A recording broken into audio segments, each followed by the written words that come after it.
Buenas noches, Lic y compañeros. Buenas, Lic. Licenciado. Bienvenidos, colegas. ¿Ya visualizan la diapositiva, jóvenes? Sí, licenciado. Bien, estamos revisando los aspectos relativos a la función de estabilización, perdón, de distribución, que generalmente se conoce como redistribución de la renta. Cuando la teoría nos habla de distribución, hace énfasis en la primera, hace énfasis en la distribución que se da en el mercado. Para cerrar este capítulo, elaboré el siguiente esquema. Este es el sustento en palabras familiares, coloquiales, de la teoría del derrame. La teoría del derrame se asemeja a una copa que explica el crecimiento económico, ¿no? Los factores que participan generan esa riqueza y mientras más crecimiento hay, teóricamente ellos manifiestan que el derrame es mayor. ¿Han escuchado ustedes que la teoría subjetiva lo sustentan en que primero hay que crecer para después distribuir?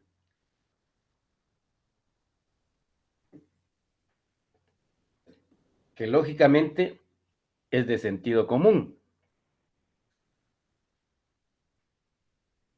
Pero de lo que se trata es de distribuir lo poco o lo mucho que se esté generando. En ese sentido, de esa distribución, una parte del PIB, que es este, lleno, va como carga tributaria de esa renta que se genera entre 10 a 11%, que es la carga tributaria. En otras palabras, del pastel de la renta nacional, entre 10 y 11% va al gobierno por concepto de impuestos. Y entre el 28 y 30% en algunos años es la remuneración al factor trabajo, los salarios. Entonces, y la diferencia, un 58%, porque ahí tendríamos 30 más 12, 42, 58, 59%, remuneración a los factores capital, recursos naturales o tierra. ¿Ok? Esta es la distribución que se da en el mercado. Esta distribución se convierte en redistribución, pero previo a ello, aquí tenemos que mostramos la falla de la inequidad que se da en la distribución de la riqueza, de la renta nacional o del ingreso nacional, como ustedes quieran denominar. Eso hizo necesario que en el mundo capitalista, al menos, se estableciera en la cola el salario mínimo, que viene a corregir esta primera distribución. Entonces, la función fiscal de redistribución sobre la base de la existencia de un salario mínimo es esta parte del pastel.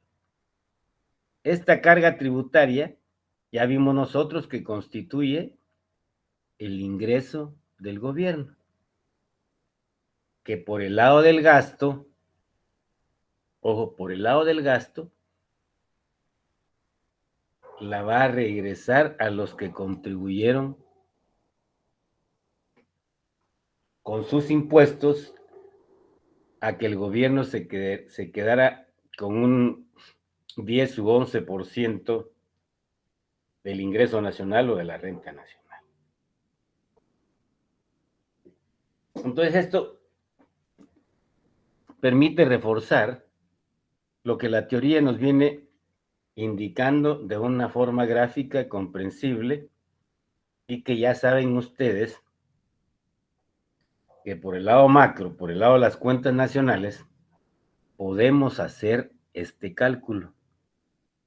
Y en el momento, si estamos vivos el semestre entrante, pues chequearemos eso en el curso de cuentas nacionales, que va a ampliar esta parte para ver cómo se calcula. ¿Ok? Bien. Con esto estaríamos cerrando la segunda función de distribución. Vimos un resumen de la función de asignación, que es esto. Este techo de ingresos son los que se asigna a toda la administración pública, entidades descentralizadas, autónomas y semiautónomas, para poder atender las necesidades de la vida en común de las personas que habitan un determinado territorio geográficamente hablando. ¿Ok? Si comprendimos la función de asignación y esta de redistribución por el lado de el gasto público, ¿sí? Se nos va a facilitar comprender la tercera función fiscal, que es la función de estabilización. ¿Qué tipo de estabilización? Se refiere a la estabilización macroeconómica. En ese sentido, la política presupuestaria, la que vimos cuando se elabora el presupuesto, se presenta, se aprueba, se publica, inicia su ejecución, lleva implícita una política tributaria por el lado de la recaudación y una política fiscal por el lado del efecto en la actividad económica, a través de garantizar la macroeconomía. ¿Y qué puede hacer? O sea, ¿qué función cumple el Estado para poder alcanzar estos objetivos de carácter político? Es decir, estabilidad en el nivel de precios.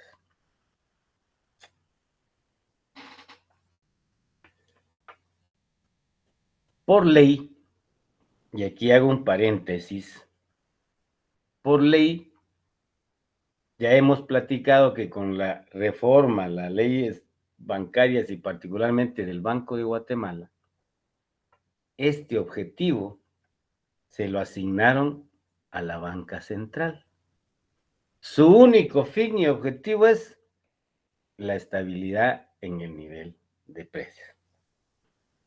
Ya hemos visto, eso lo hace por el lado de la política monetaria. Pero ¿qué hace el gobierno con la política fiscal para poder coadyuvar conjuntamente con la política monetaria a la estabilidad de precios?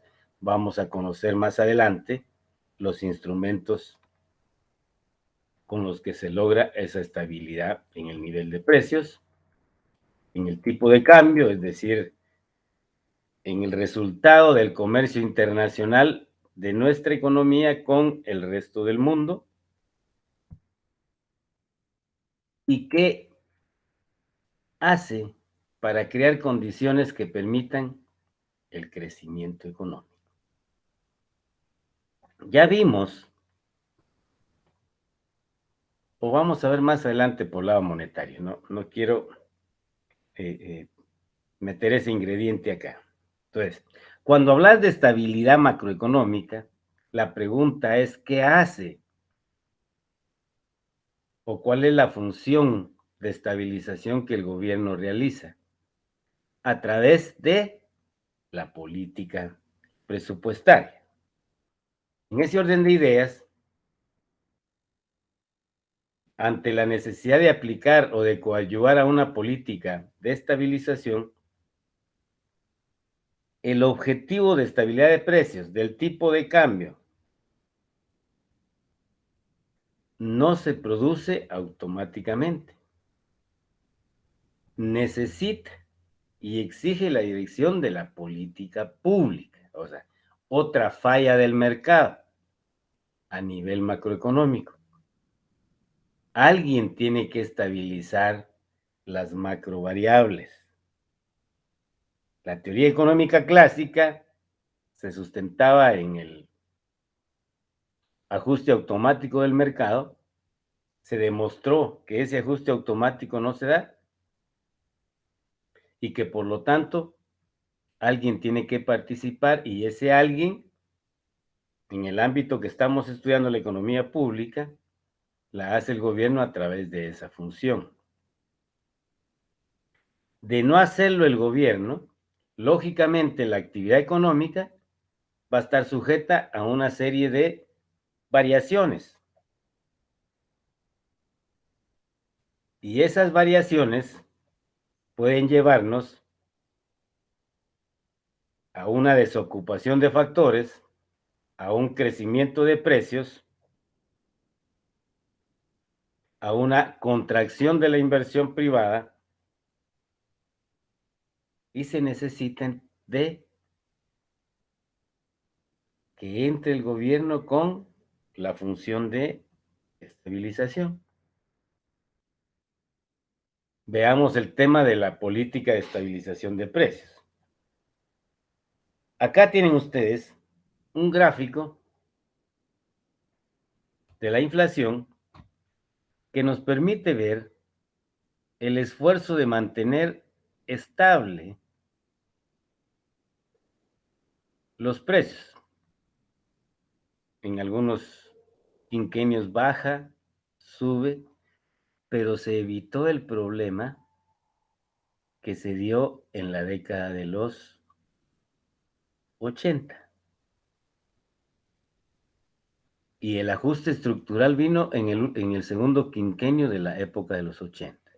De tal manera que esta inestabilidad fue corregida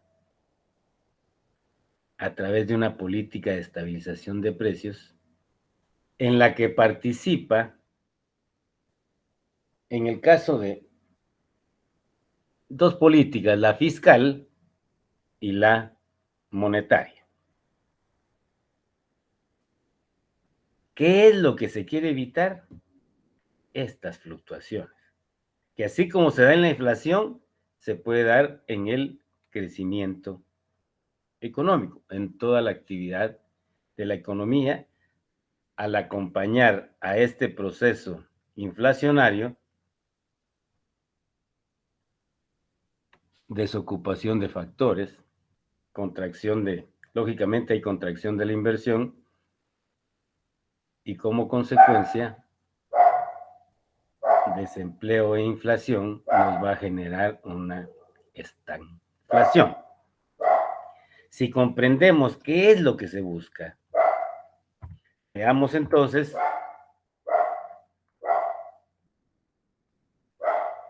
que a la par de esa variación de precios, puede coexistir, como indicábamos, con la desocupación de factores, con una dependencia externa creciente. Por lo tanto, los efectos que esto pueda tener hace más o complica más la problemática que se necesita enfrentar, como ya dije, con la política fiscal y la política monetaria. Debemos tener presente, para poder comprender y adoptar estas medidas de estabilización, que el nivel general de empleo o de ocupación y los precios dependen del comportamiento de la demanda agregada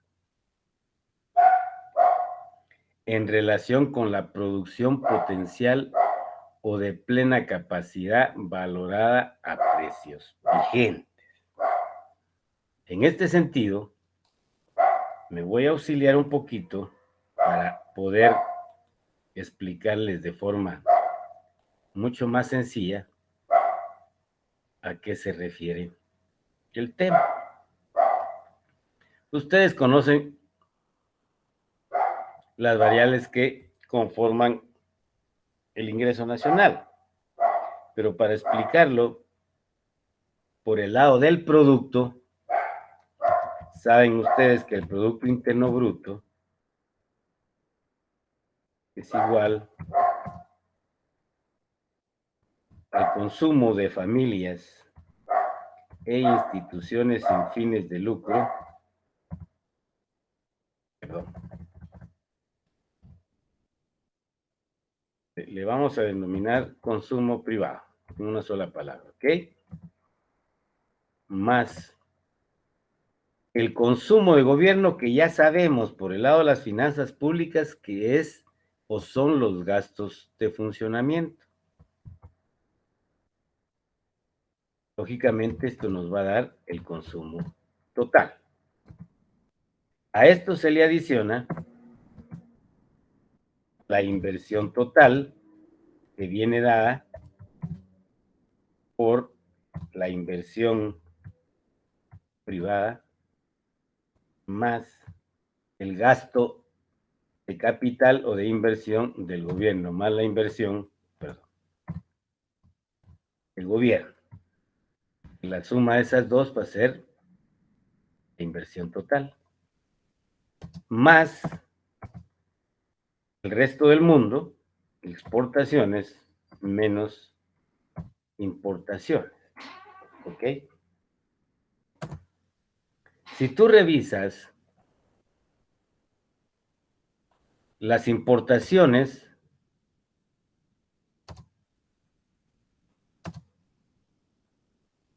tienen antecedidas del signo menos, y se restan.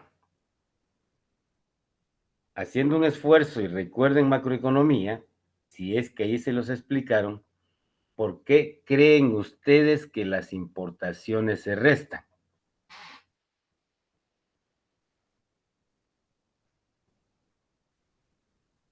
Lo que piensen jóvenes, recuérdense que lo que me interesa es conocer qué nivel de conocimiento traen o si, lógicamente, el esfuerzo de recordarse, pues, o por sentido común, pueden manifestarme por qué las importaciones aparecen con signo negativo en los elementos o variables que conforman el Producto Interno Bruto.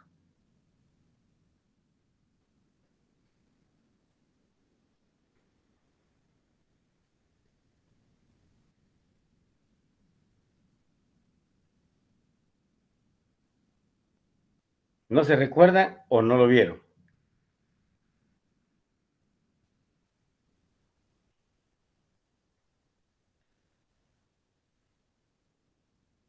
Y disculpe, ¿podría volver a hacer la pregunta? Bueno, tal vez acá ya poniéndoselos.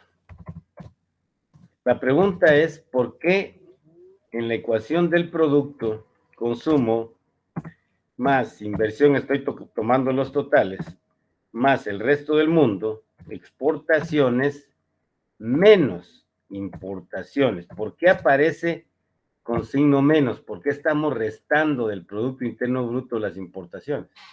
Porque ese dinero es el que sale de la economía, licenciado. Digamos, de nuestro país hacia otro. ¿Ok? ¿Alguien más?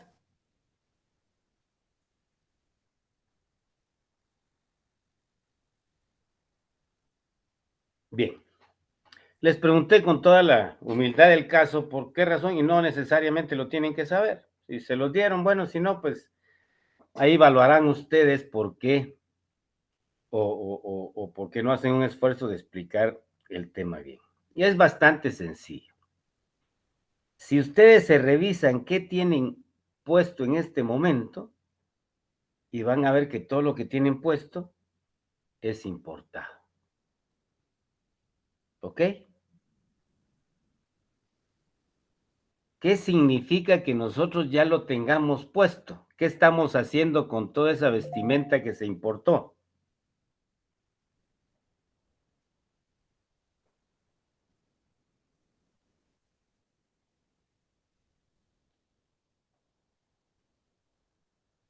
ya la estás usando, ¿no? ¿Y qué significa usarla? Que es parte de tu consumo. Las importaciones se restan del Producto Interno Bruto porque ya fueron contabilizadas acá. Y todos los bienes de capital importados, tractores, todo el equipo, maquinaria, etcétera, que son bienes de capital fijo, ya está cuantificado acá.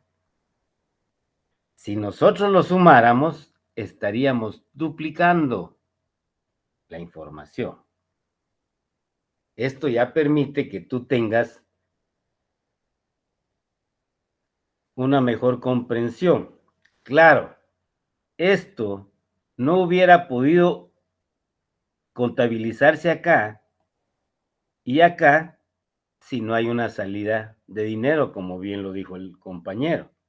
Pero aquí estamos viendo la economía real por el lado de la producción, no por el lado nominal, ya con relación al ingreso. Ahí cuando veamos el otro semestre la diferencia entre Producto Interno Bruto y Producto Nacional Bruto, ustedes van a comprender mejor esa parte que el compañero indicó.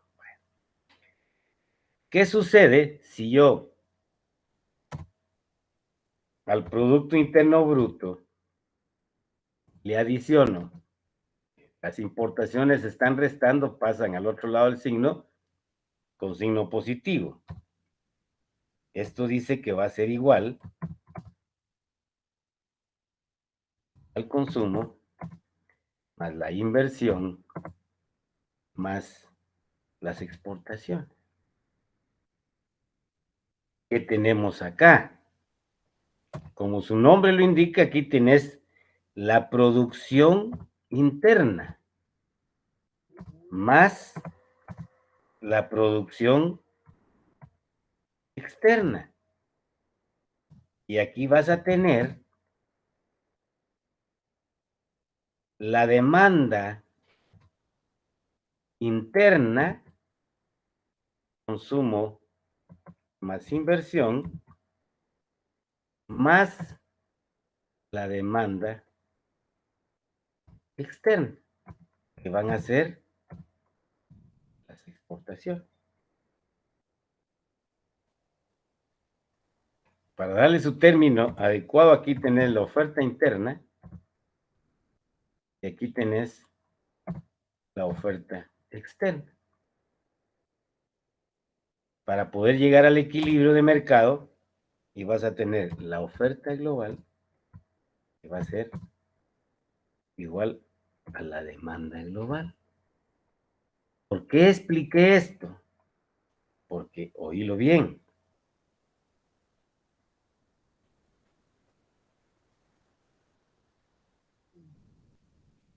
todo depende en la consecución de esta estabilidad. Debemos de tener presente la demanda global, la demanda agregada, esta. La demanda global también se le denomina como demanda agregada. ¿Qué estoy diciendo? La ocupación de factores y los precios es una ecuación o van a estar en función de el comportamiento de la demanda. Si tú quieres hacerlo con lenguaje coloquial, va a depender del comportamiento del consumo, la inversión y las exportaciones. O va a depender de la demanda agregada, igual a la demanda agregada, ¿sí? Está conformada por la demanda interna más la demanda externa. ¿Estamos? Bueno, de esto o esto implica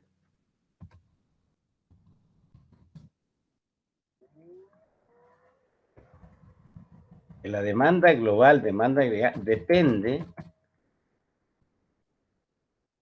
la variación de precios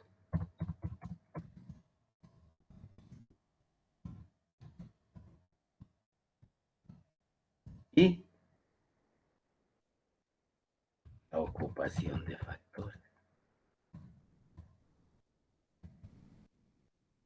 Si la demanda de un año con relación al otro se incrementa,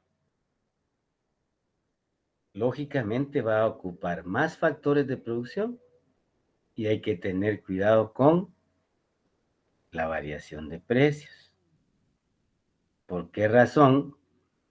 Porque a una mayor demanda y la oferta se mantiene permanente, el ajuste va a venir por el lado de los precios.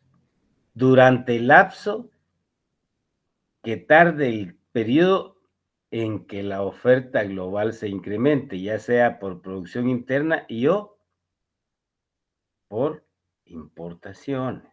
¿Ok? Entonces, esto me permite comprender entonces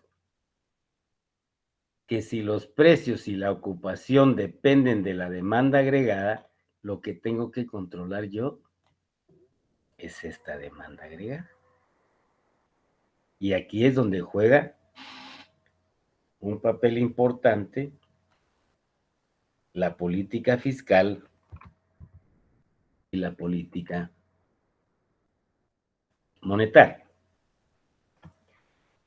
La demanda, lógicamente, va a estar en función de todas las decisiones de gasto de millones de consumidores, directivos de sociedades, inversores, financieros y emprendedores. ¿Ok?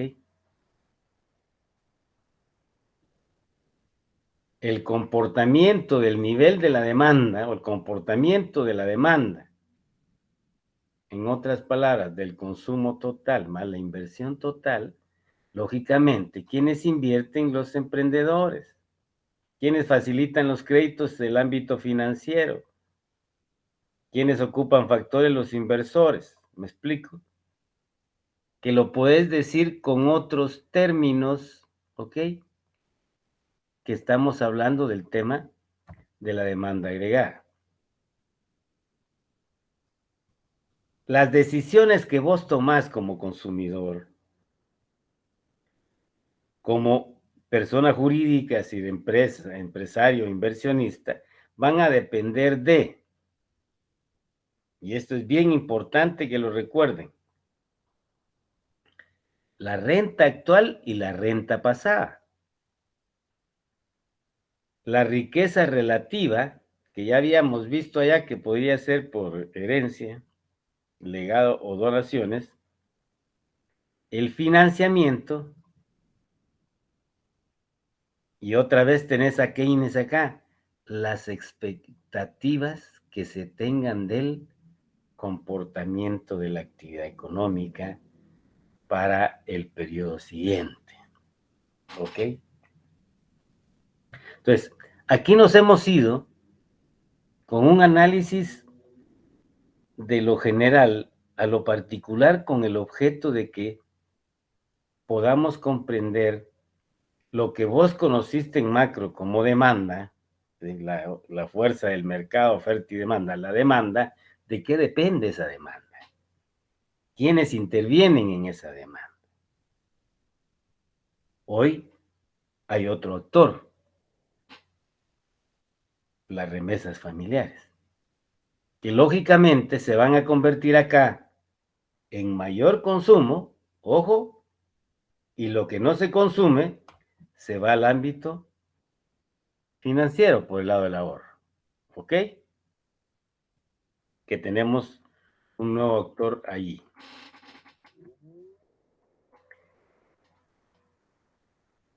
Cuando vimos el gráfico del comportamiento de los precios, les dije que lo podíamos llevar a explicar si tomamos las tasas de crecimiento del PIB, el comportamiento de la actividad económica.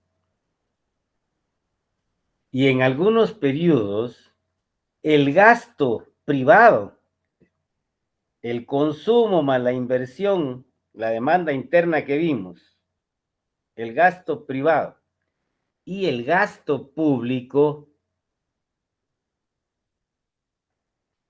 puede ser muy bajo. En otras palabras, si la demanda agregada del 2023 cierra con el mismo nivel del 2022, lógicamente ahí el dinamismo que podía meterle al crecimiento económico no lo tuvo la demanda interna. ¿Ok? Ni los emprendedores internos. Esto es válido solo si la demanda del 2023, la demanda agregada al 2023, es mayor que la del 2022. Ese incremento en la demanda, ya sea por el gasto privado interno o el gasto de gobierno, y o por las remesas familiares, que cae al gasto privado, ¿ok? Que se da ese incremento, ese se convierte en el motor que impulsa el crecimiento la ocupación de factores.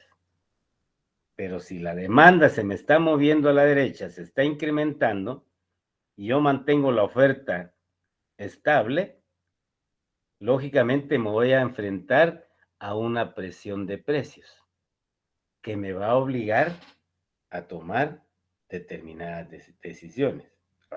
Si el gasto privado y el gasto de consumo es insuficiente, es igual o menor que el periodo anterior, pues hombre, también hay que adoptar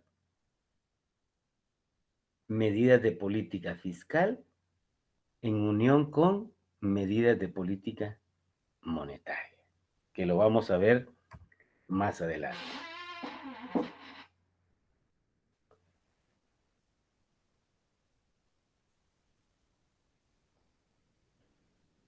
Acá tienen ustedes el sustento que tomó John Maynard Keynes para explicar que no se daba el ajuste automático.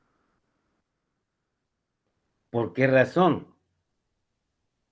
Los salarios y los precios se muestran rígidos a la baja, ahí no hay ningún mecanismo automático para recuperar la ocupación de factores de forma automática. Se necesita de la bendita política fiscal y monetaria, pero acá lo que estoy haciendo énfasis es que vayas comprendiendo que en el fondo estamos hablando de las fallas de mercado. Espero que hoy ya tengas clara la idea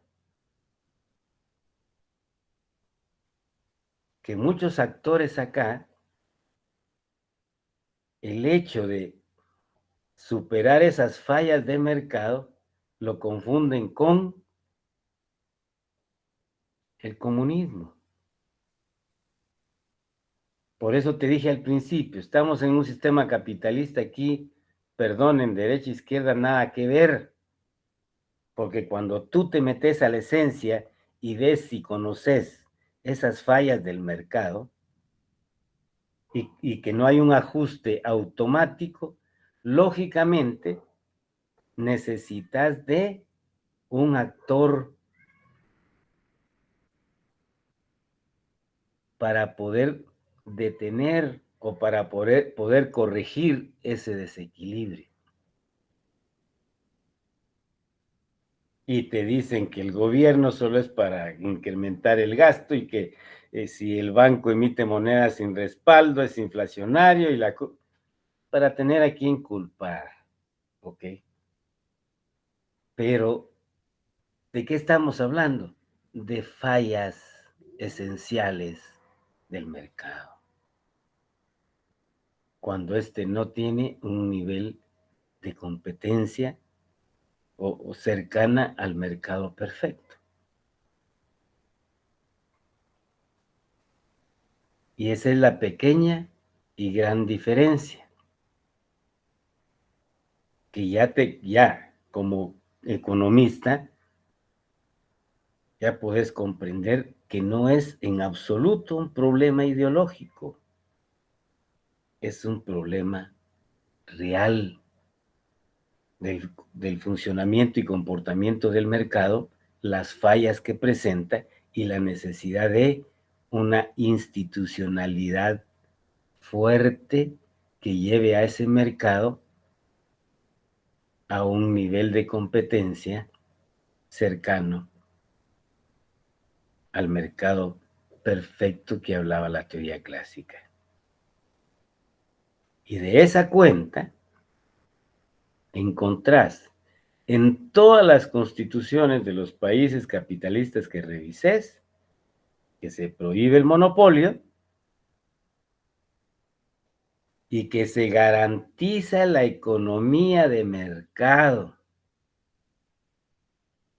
En el caso nuestro, el artículo 43, ahí está el principio de libre mercado, la libertad de industria, comercio y trabajo, el mercado de trabajo. Ojo, ¿por qué?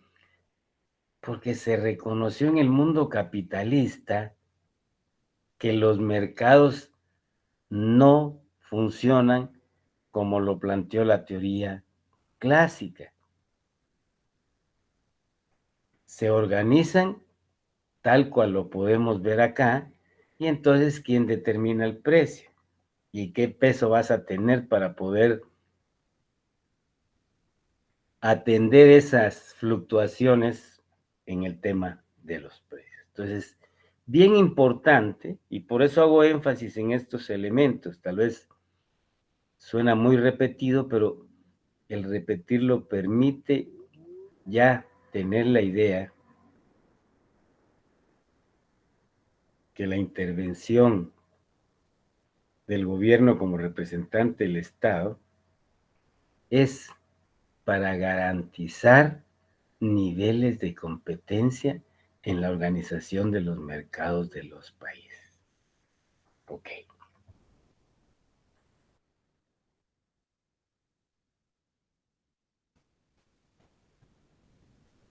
En otros periodos aparece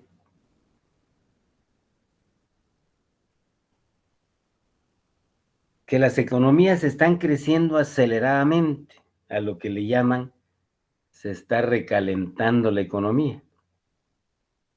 Y el tener tasas de crecimiento muy altas, que estás ocupando mucha ocupación de factores, estás llevando ingresos a esos factores y como consecuencia estás incrementando la demanda agregada.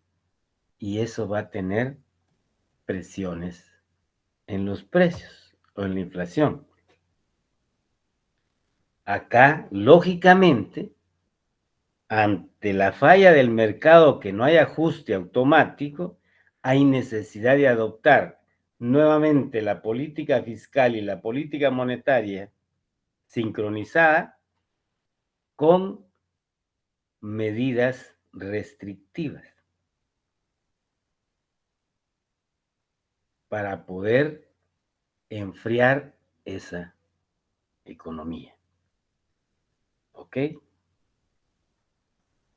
Estás viendo la función de la política fiscal en el tema de la estabilización. Ya vimos una parte cuando el gasto es menor. Estamos viendo cuando acá hay mucho gasto, tanto privado como gubernamental.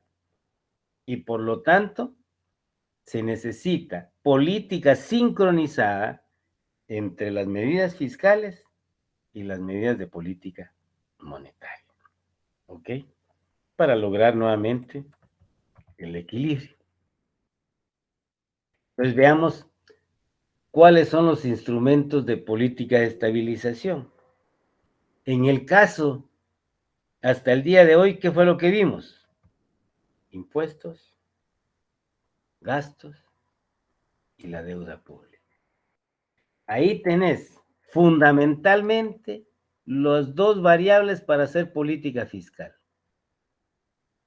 ¿Ya? Porque dependiendo de el nivel de cada uno de estos, si este es menor al gasto, voy a necesitar de este instrumento. Si el gasto es mayor, si el gasto es menor a los ingresos, a los impuestos, lógicamente yo no voy a necesitar de este instrumento. Este instrumento fiscal va a depender del comportamiento de estos dos pilares. Pero puedo hacer política de estabilización con los impuestos y por el lado del gasto público, que estos elementos son los que vamos a analizar cuando lleguemos al tema de la política fiscal.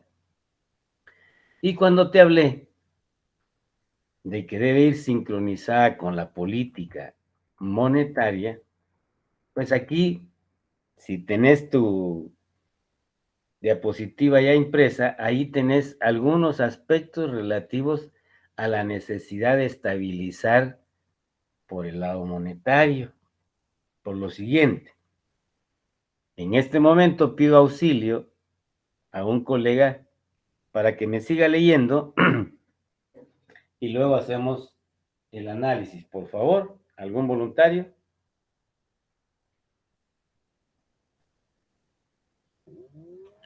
A la orden, licenciado.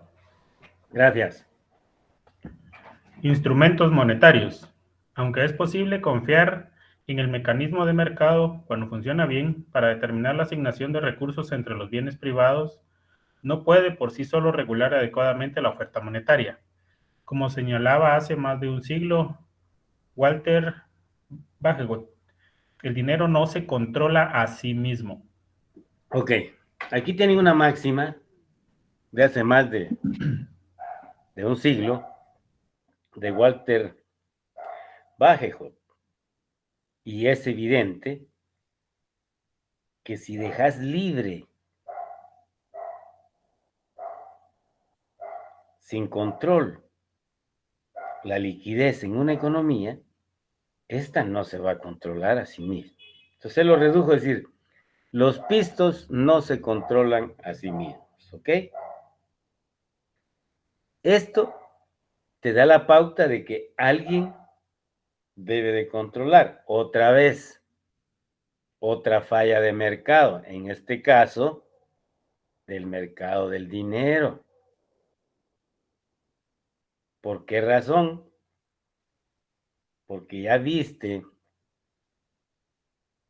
que los precios y la ocupación dependen de la demanda agregada. ¿Y de qué dependen de la demanda agregada? De los niveles de ingreso, principalmente. ¿Ok? Y viste ahí que también depende de la financiación. Y aquí es donde tiene que ver el tema, aquel otro precio del mercado de dinero que se llama tasa de interés. Ahora ya entendés que el instrumento monetario que Guatemala tiene y que no tiene ningún efecto en el mercado del dinero, pero eso no estamos discutiéndolo acá, pues esa es la famosa tasa líder. ¿Ok?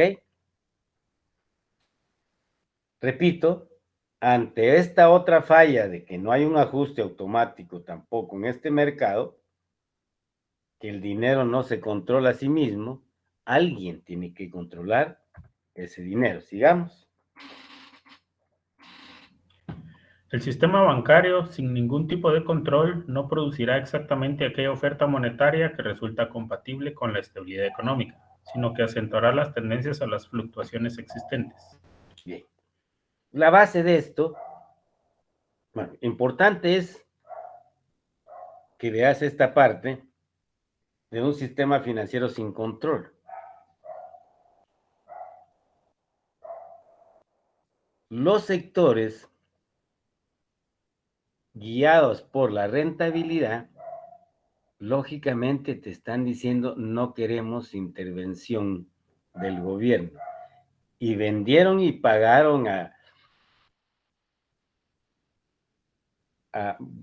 Mises para que crearan una teoría subjetiva que explicara o contraviniera los postulados keynesianos y no keynesianos, con el único objeto de evitar la intervención del gobierno. Pero estamos frente a una falla. Aquí aplica tu conocimiento macroeconómico.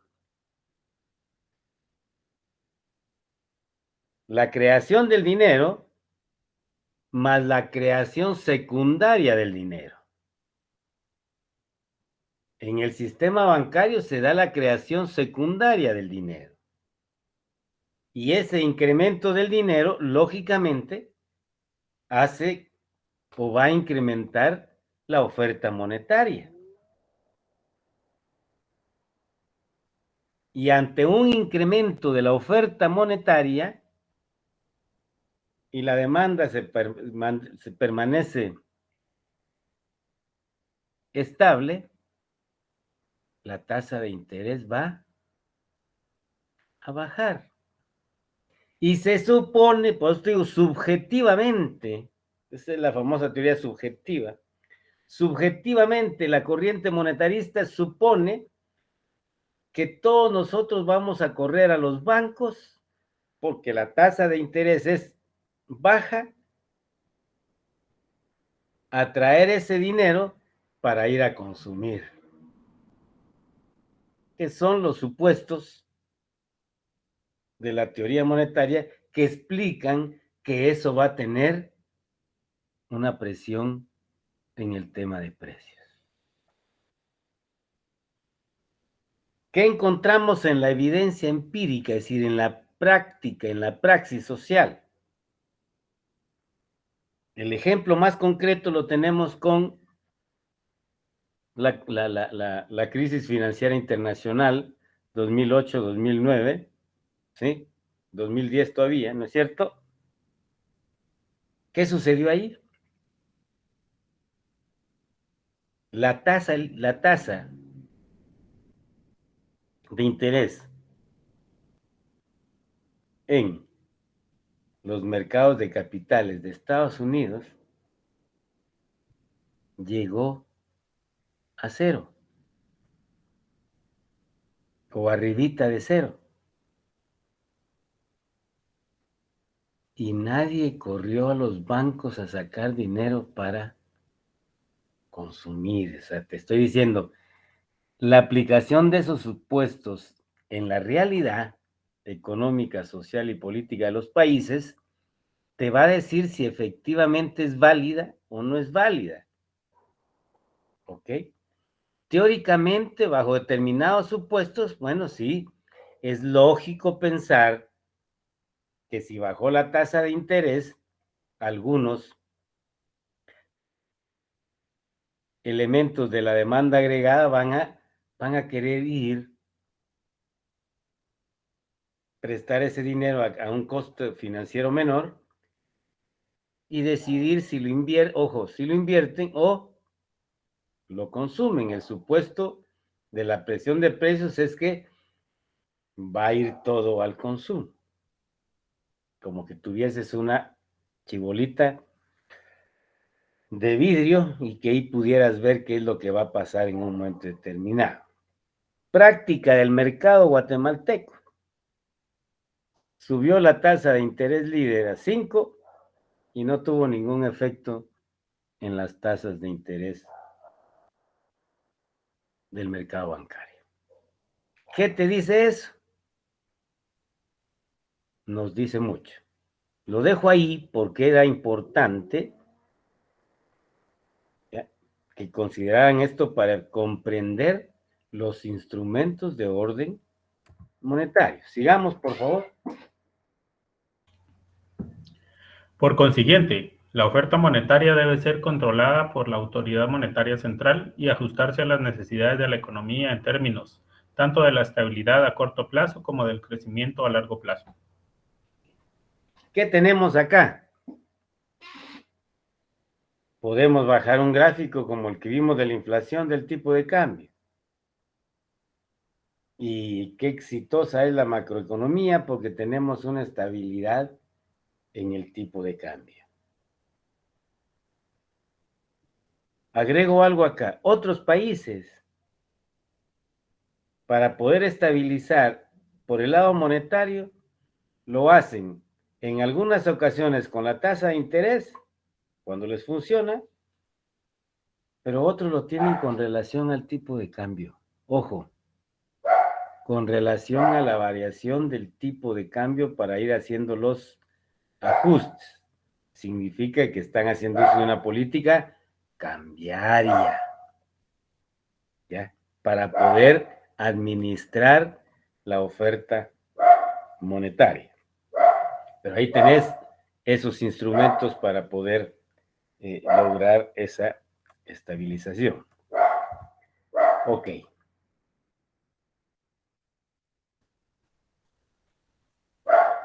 ¿Qué podemos concluir con esto? Con relación a la estabilización,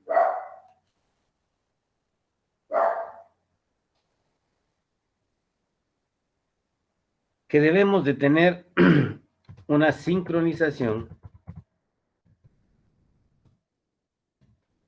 entre los instrumentos de orden fiscal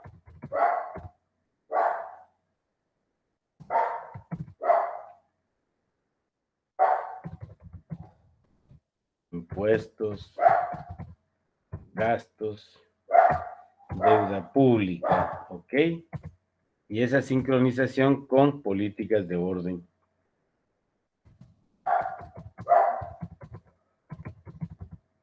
monetario, ¿ok? ¿Qué hace estos instrumentos de orden fiscal? Nosotros podemos subir o no subir, porque eso significa que estamos ascendiendo a algo, ¿ok? Incrementar o quitar o bajar impuestos. Podemos incrementar o reducir gastos y podemos hacer uso de la deuda pública como instrumento de política fiscal para intervenir en la economía. Esto lo vamos a afinar en el siguiente tema. De orden monetario, lógicamente, tenemos el uso, control, la liquidez a través de la tasa de interés.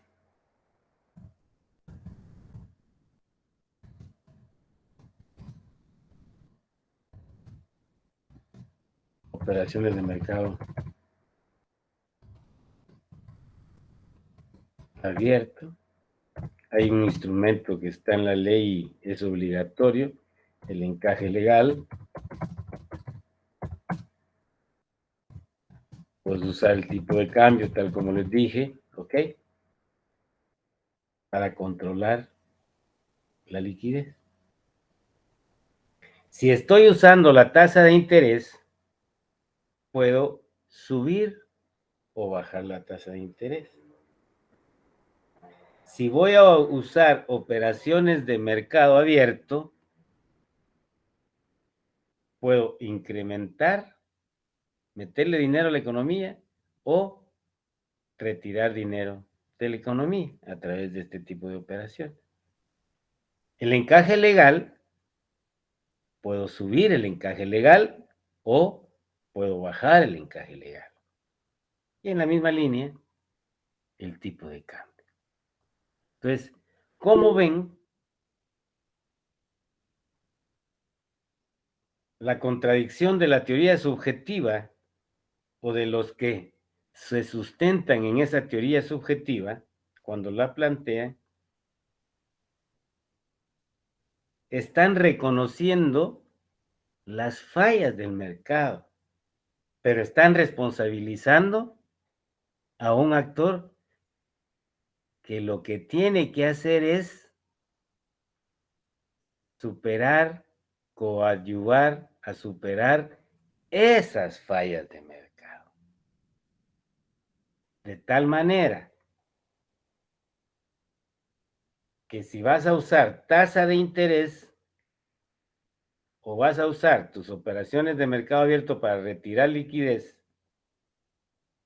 debes de tener información del mercado para ver dónde realmente está la liquidez, lo que yo te explicaba el otro día.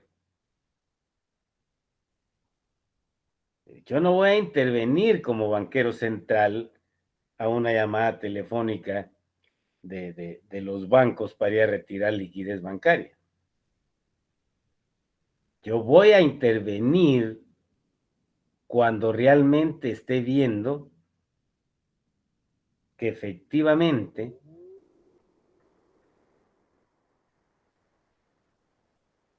se está incrementando las solicitudes de préstamos de deuda privada para el consumo. En ese momento necesito sincronizar mi política monetaria con el gobierno. Me explico. Voy a retirar liquidez. Mira, colocar los bonos. Estoy haciendo uso de la deuda pública. Colocar los bonos del tesoro y me recoge liquidez.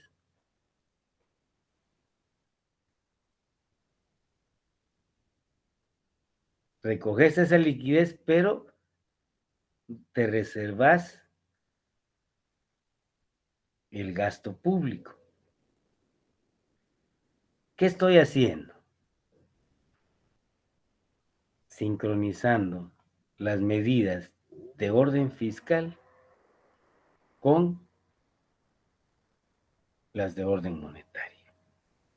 Si no fue suficiente por los bonos que coloqué para retirar 1,000 millones o la cantidad que sea, vengo y ya retiro.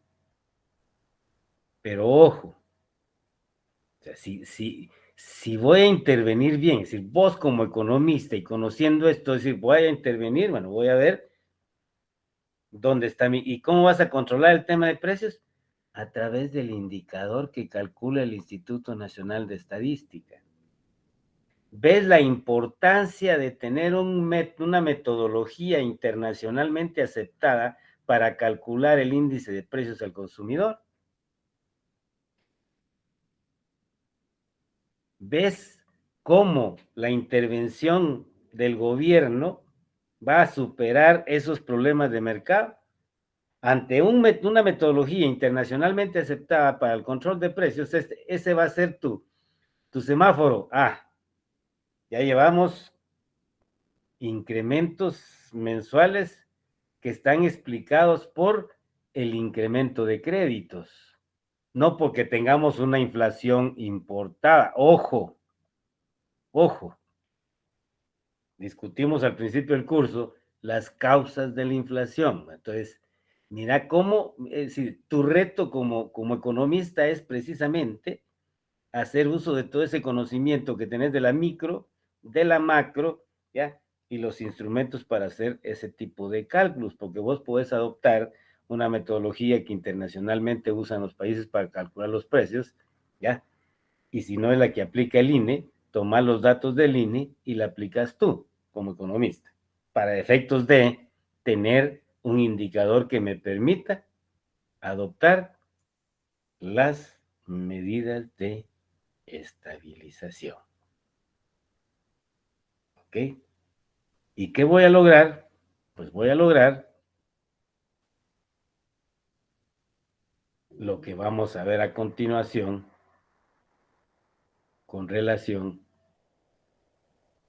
específicamente a la política fiscal. ¿Ok?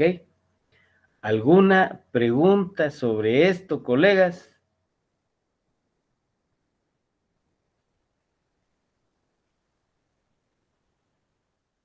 Si no lo hubiera,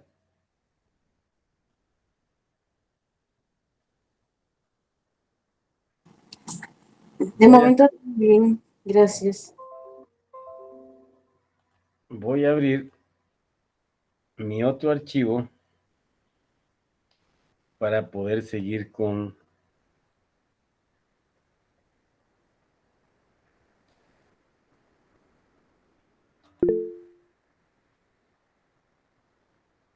sí, Jacqueline, porfa.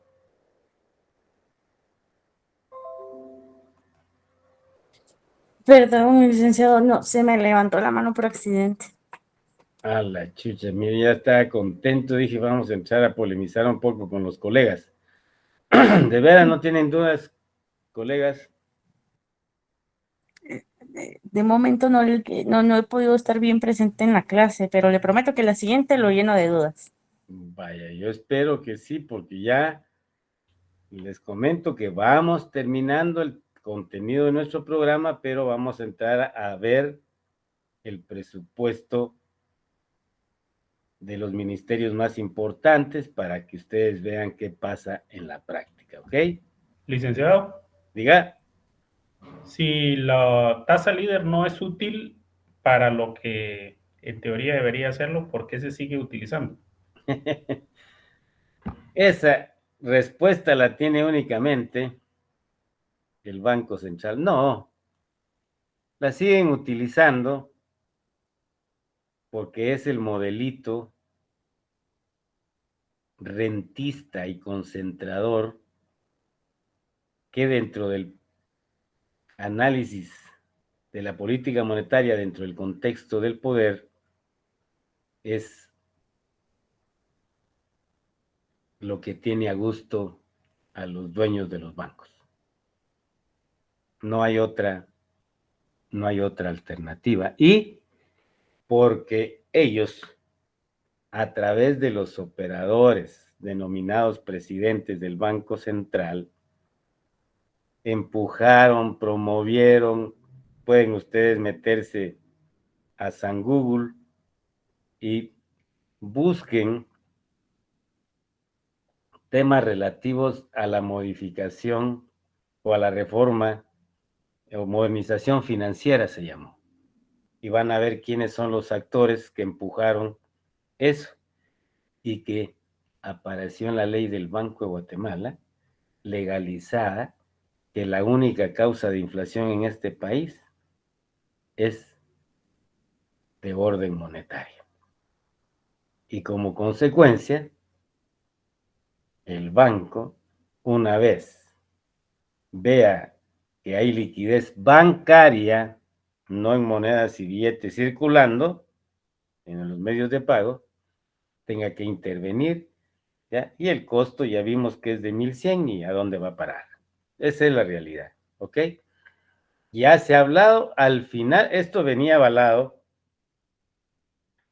por los organismos financieros internacionales, pero ya en la última evaluación que hace el Fondo Monetario Internacional, ya manifestó que ya van 23 años de estabilidad macroeconómica, entre comillas, pero que no hay crecimiento. Es decir, tenés 23 años de tener un crecimiento potencial del PIB promedio de 3,5 o entre 3,5 y 4, ¿sí? O entre 3 y 4.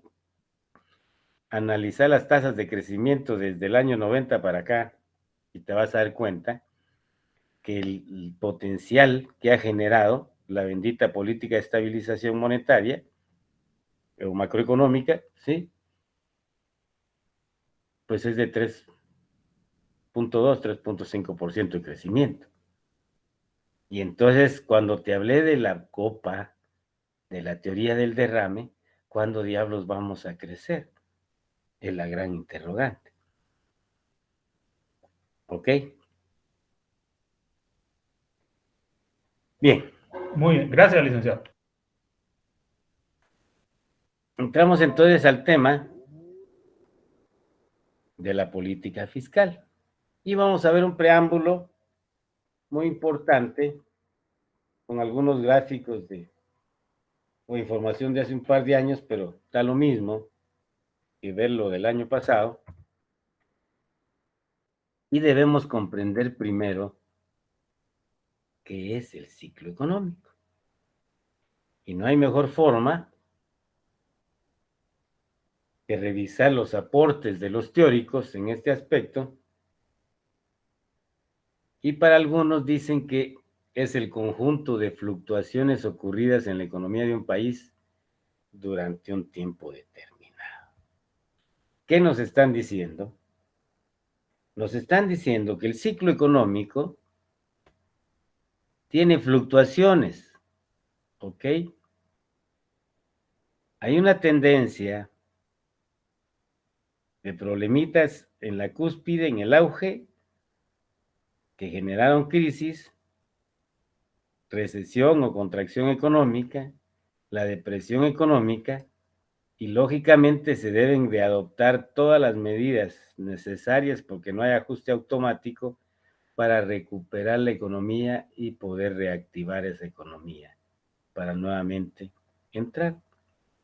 Lo que han hecho las economías capitalistas es alargar en el tiempo el comportamiento del ciclo económico. ¿Ok?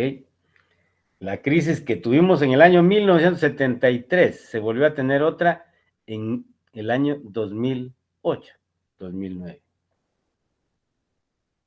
De alrededor de esos impactos, y habíamos tenido la de 1930.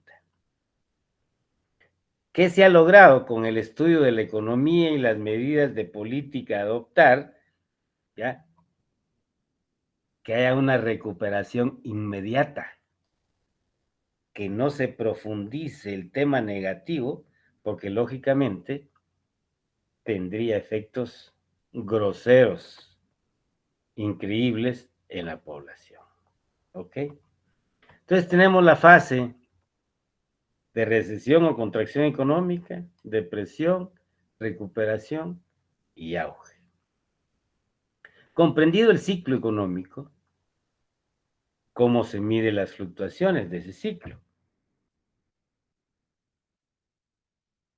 A través de la ocupación de factores, a través del control de la tasa de crecimiento de la producción, de la inversión. Otra vez estamos hablando de oferta agregada y demanda agregada.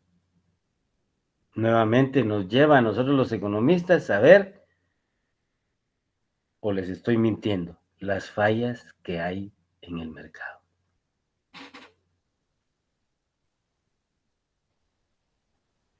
Hasta aquí, en la historia económica y revisarlo, no ha habido ningún comportamiento de contracción, recesión o depresión generada por la economía pública.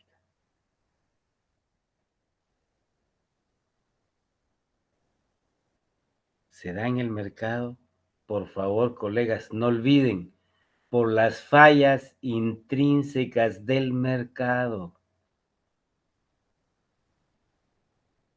Y cuando logres comprender bien eso, tu análisis económico va a estar sustentado, ¿ok? ¿Qué vamos a tener?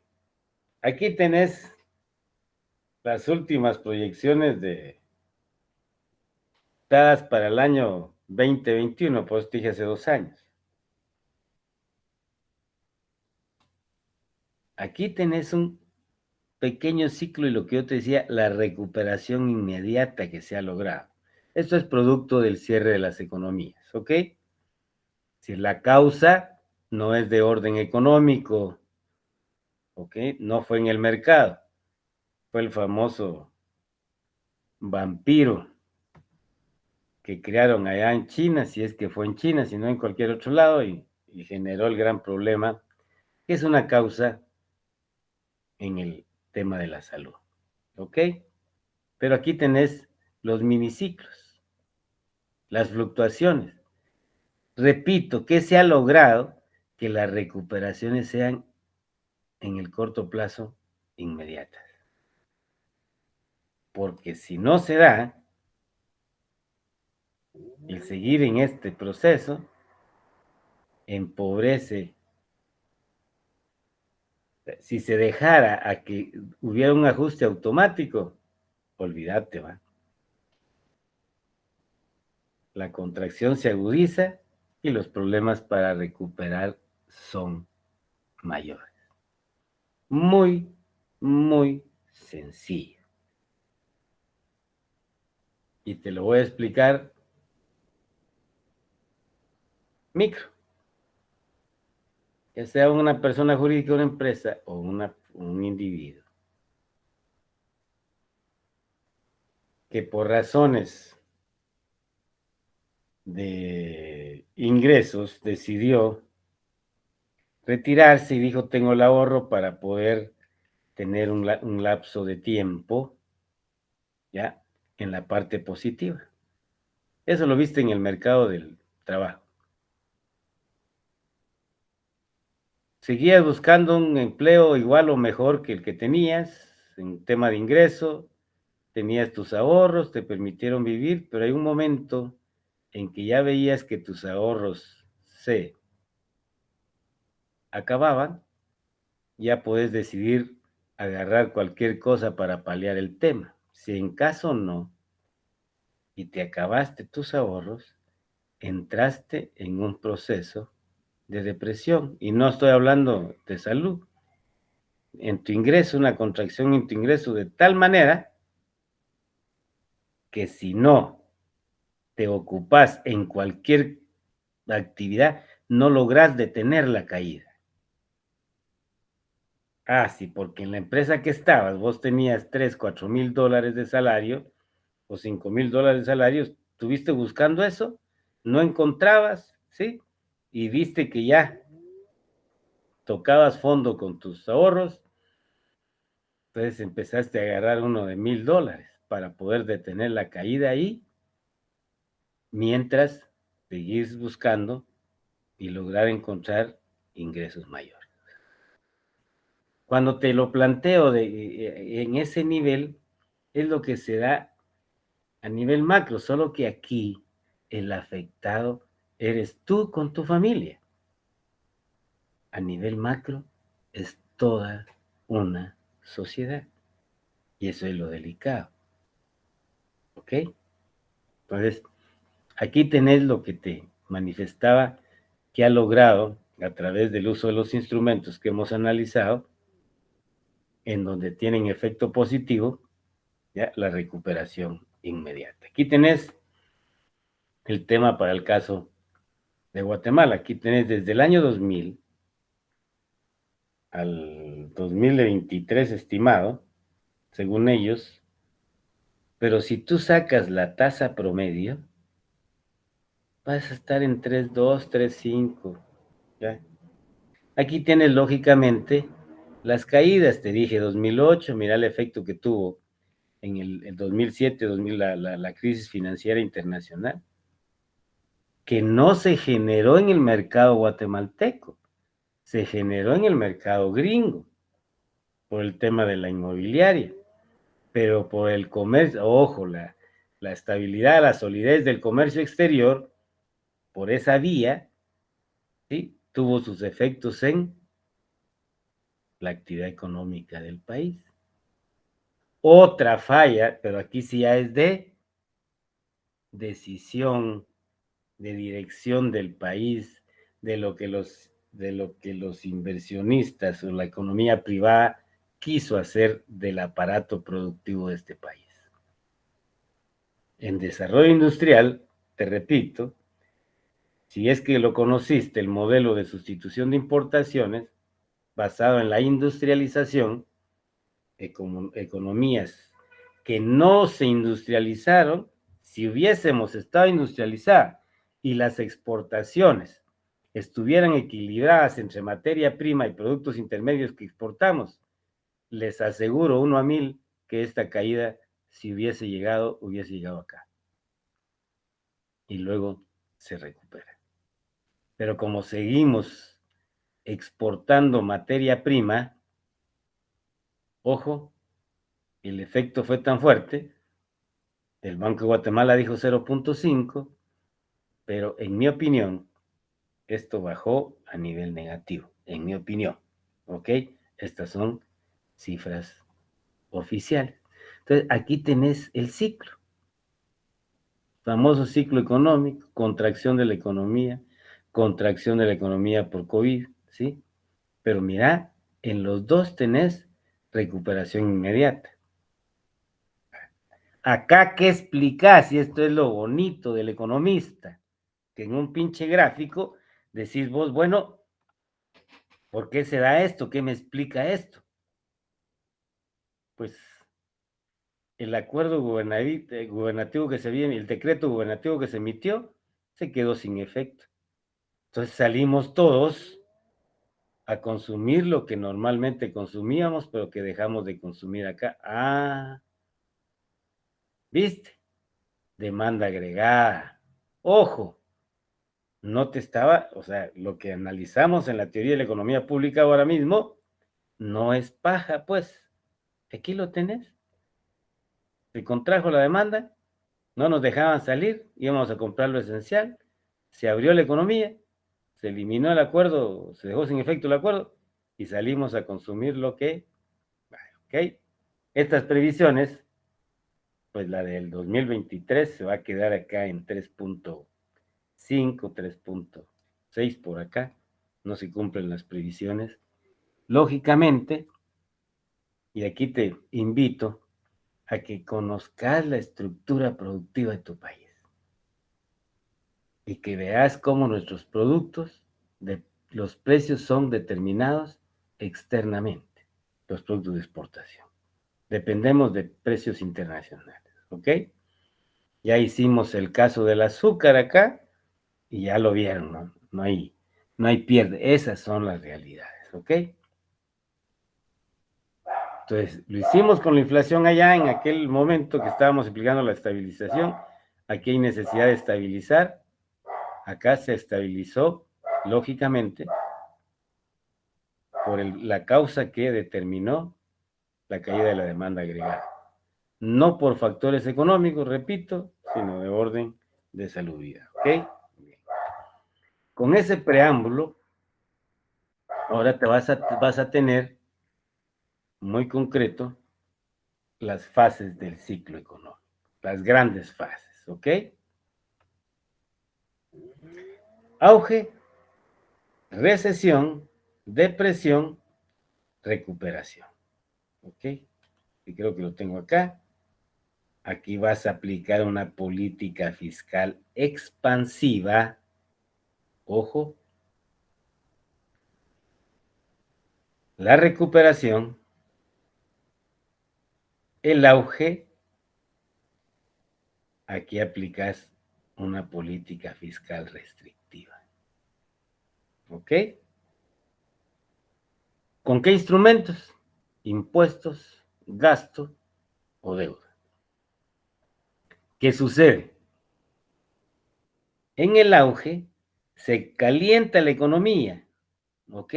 Se está calentando y está presionando los precios. Aquí, por más factores que querrás ocupar, ya aplicar la teoría marginal, ¿sí? Ya no abonás o ya no seguís creciendo. ¿Ok? Por el contrario, se recalienta la economía, hay mucha demanda, se incrementan los precios y la producción ya no da. Por eso se recomienda la política fiscal expansiva, sustentada por don John Maynard Keynes. Perdón, la restrictiva. Estaba explicando acá, discúlpenme yo. Acá, política fiscal restrictiva. En este caso, cuando se enfría la economía y entras en recesión, el uso o la función fiscal para poder estabilizar la caída es a través de una política fiscal expansiva. Factores que explican este comportamiento pueden ser de orden económico y de orden extraeconómico. Cuando son de orden económico, pero se dan en el ámbito de la economía internacional, como economista sabes que no tenés ningún instrumento para poder detener esa caída. Si es de precios, lo que sucedió con el tema del transporte internacional para los bienes y servicios, la cadena, te explica claramente que ahí el país, las autoridades, ni política fiscal ni política monetaria. Que se presionó, que fue porque el dinero que se metió para la pandemia, la emisión primaria que hizo el gobierno, perdón, el Banco de Guatemala, ya, mentira. Anda la realidad, subieron la tasa líder, ¿y qué efectos tuvo? Hasta que empezaron a bajar los precios internacionales, la inflación en nuestro país fue cediendo. Esa es obligación como profesional de la economía que vos tenés. ¿Me explico? Comprender qué instrumentos tenés, pero importantísimo conocer las causas. Con ese preámbulo, y ya me pasé 8 minutos, vamos a terminar nuestra sesión acá, mis queridos colegas. Este viernes no nos toca, ¿verdad, Ligda? Sí, este sí nos toca. ¿Segura? Sí, yo vi el horario, los horarios el día de hoy. Bueno. Y si nos corresponde, solo tengo una duda, Lic. ¿Sí? Disculpe, el último día de clases va a ser el lunes. No. Los exámenes para nosotros empiezan el 7, si no estoy mal, o el 4 Sí. tienen ustedes, ¿verdad, colegas? Sí, ahorita voy a confirmar. ¿Cuándo tenemos examen? Iniciamos con 4. Sí, con 4. Pero es en el, ¿qué? En el 6º semestre. No, el octavo, ¿cuándo empezamos? 7. El octavo, ahorita lo voy a... Sí, 7. Ok.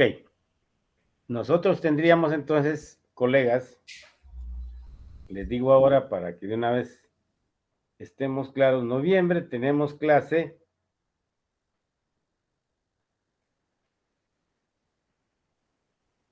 el lunes 6. Tenemos clase miércoles 1, el próximo lunes es 30. Tenemos clase el 30 y tendríamos clase el 1, pero hay feriado el 1. Tendríamos nuevamente clase el 6. El 6, ok. Que son 2 sesiones para poder analizar el presupuesto, que es muy importante para ustedes, colegas. Yo espero el viernes terminar con esta parte de la política fiscal y el lunes entramos de lleno a los temas del proyecto de presupuesto para el año 2024. Lo hacemos el lunes 30 y lo hacemos el lunes 6. Si acaso, sí, no, tendría que ser el lunes 6. El lunes 6, que me imagino ya no van a tener clase de econometría, podríamos estar en un solo periodo nada más, necesito yo, de 5:30 a 7, los 2 salones juntos el día 6, para no quitarles tiempo y que puedan liberarse a las 7 de la noche para ya revisar sus últimas notas para el examen del día 7. ¿Ok? Bien, colegas, nos vemos este viernes entonces. Confirma, por favor, Ligda. Porque... Muy bien, yo revisé el horario, vale. pero está bien. Si gusta, Okay. voy a... No, le preguntaba nada más. No se moleste conmigo. No tengo pena. Está bien, entonces nos vemos. Feliz clase, colegas. Nos vemos el viernes.